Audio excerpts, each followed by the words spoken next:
Wil jy sien hoe lyk dit as iemand vet is? Soos 'n rarig vet is. Tada! Dis hoe dit lyk. En dis hoe dit lyk as mens nie na jouself kyk en jouself versorg nie. Hierdie is Madeleine Christou. Kom ek vertel vir jou 'n bietjie meer van Madeleine. Hi Madeleine.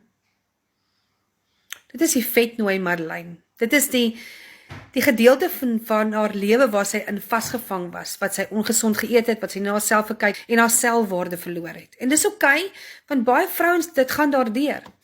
Maar daar's hulp. Sy het by Kobai Vetnooi aangesluit en sy het haar selfwaarde herstel deur Bybelstudie, Christelike berading Bybelstudie en sy het begin gesonder eet. En weet jy wat het gebeur? Binnekort het sy haar selfwaarde gevind en sy het 35 kilogram verloor.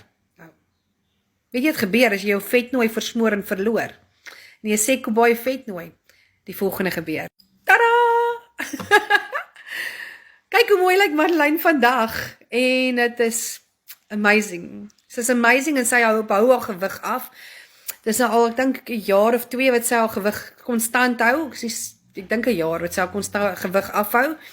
En ek is so trots op haar en sy doen fenomenaal en sy is nou 'n agent vir Kobai Vetnooi en 'n spanbestuurder.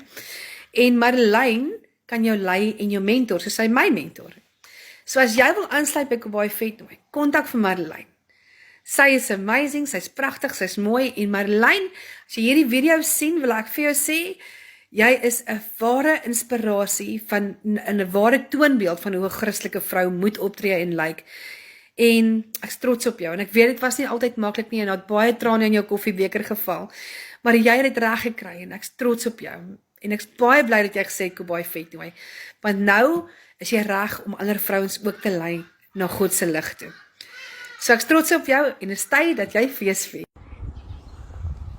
I'm so excited.